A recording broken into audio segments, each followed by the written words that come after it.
back and we're now here to review this new machine that Lotus sent out. It's the Lotus Thickness Planer LT1650 TPX. And para sa akin, it's the perfect starter intermediate thickness planer na gawa ni Lotus. So isa-isahin natin yung mga features ng bagong thickness planer. No? Meron siyang 12.5 inch wide stock feed. So mas malapad siya ng ½ inch compared dun sa mga nabibili natin thickness planer sa market today. Yung cutting depth scale. So, I think this one was made or printed out to be extra large para mas kita natin yung mga depth ng cut or nung kain ng thickness planer. Doon naman natin yung pinaka puso ng machine. No? So, this one has a very powerful motor. It has a 10,000 RPM 1650 watt motor. And sa likod ng motor, syempre, yung dust collection. Now, on this model or this thickness planer, it comes with its own dust collection port, which is very crucial. Kasi nga, ang lakas mag-generate ng kusot ng thickness planer. Next up, isa pang bonus dito sa may machine na to is yung return rollers. Now, hindi lahat ng machine or thickness planers meron din ito, no? And this is very handy, especially pag two-man job yung nagiging pagtistis ng kahoy. And ito na yung pinaka-highlight nitong machine na to, no? It has a spiral cutter head, meaning hindi na siya straight blade. It's 24 pieces of HSS blade inserts. Hindi lang yun.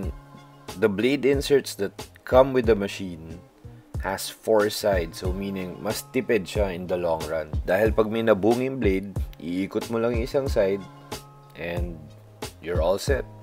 Now, if you want to make your thickness planer na maging halimaw talaga sa pagpe-plane, Lotus is also selling this carbide inserts very soon.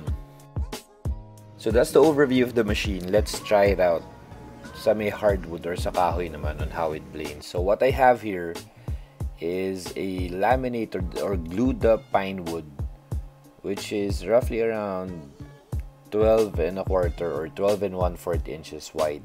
So, pininturahan ko ng spray paint yung pinaka-kakainin na side ng blade ng thickness planer natin para makita ko din or makita natin kung gaano kalinis kumain yung mga blades or yung thickness planer na to.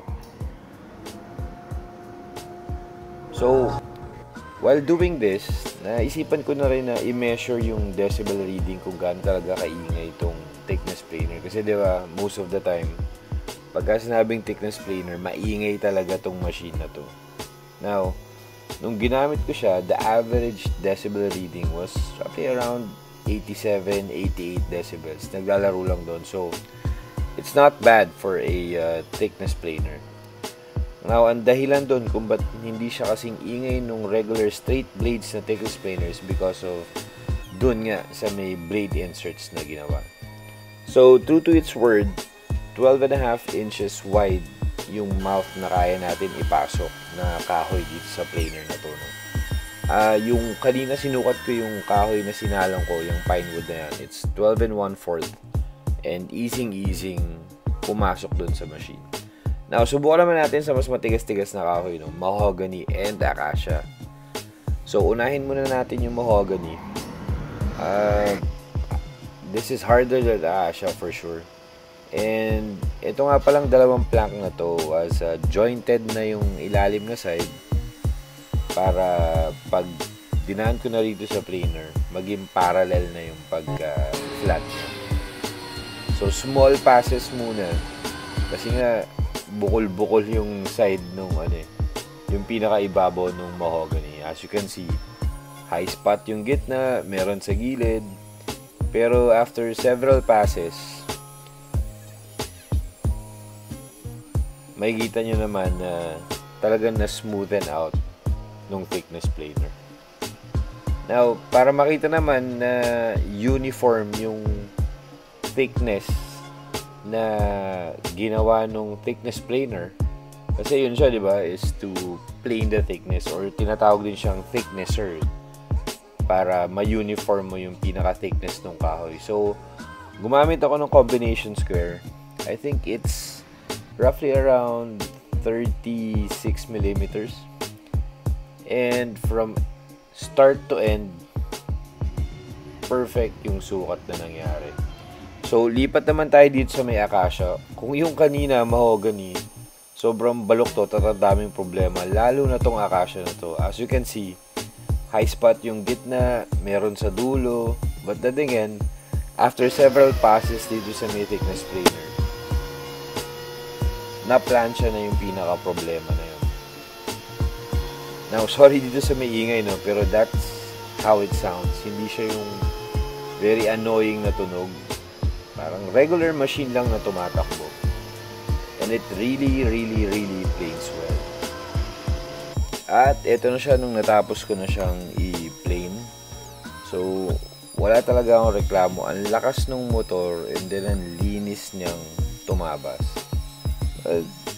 Sige, bigyan na natin yung factor na brand new yung unit. But then again, for its price point and pagkakagawa niya, not being a bulky thickness planer, it's really worth the investment. So here are the three stock or yung kahoy na sinalang natin kanina.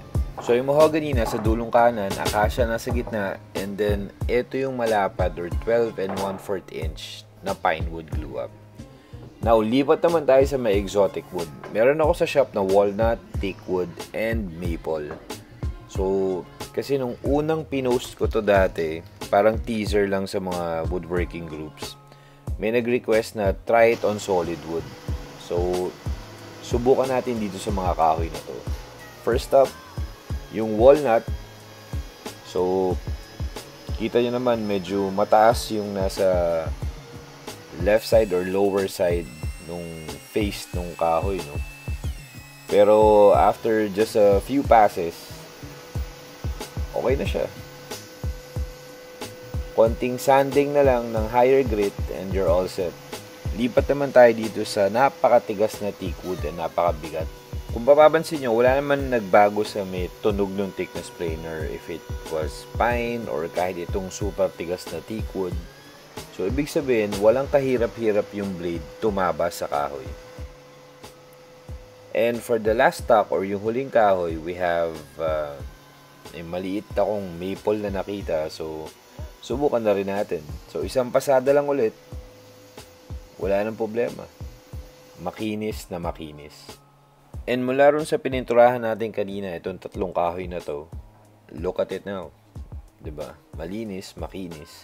So, this machine is already on sale or available at Lazada and Shopee. So, sa Lazada, type mo lang Lotus Planer and you will see several retailers ng power tools na merong Lotus. So, the retail price is for $27,995. Still cheaper than the two leading thickness planers that are available in the market today. And take note, always remember, you're getting a spiral cutter head. Dun pa lang, sulit na investment mo. So, here at Shopee, the same thing. We have several stores already selling the thickness planer. Again, for the same retail price of $27,995. So, that's it for my review. Now, just in case you haven't been or visited the Lotus Tools Philippines page, please do. Because that's where you're gonna get the discounts and 100 peso off vouchers and many more. So that's it for my review. Again, thank you so much Lotus Tools Philippines for this opportunity to review this machine, and for those who watched it and haven't subscribed to our channel yet, Tabla Primera Furniture Studio, please do. I'll be coming up with other more interesting and build videos, and I'll see you in the next one.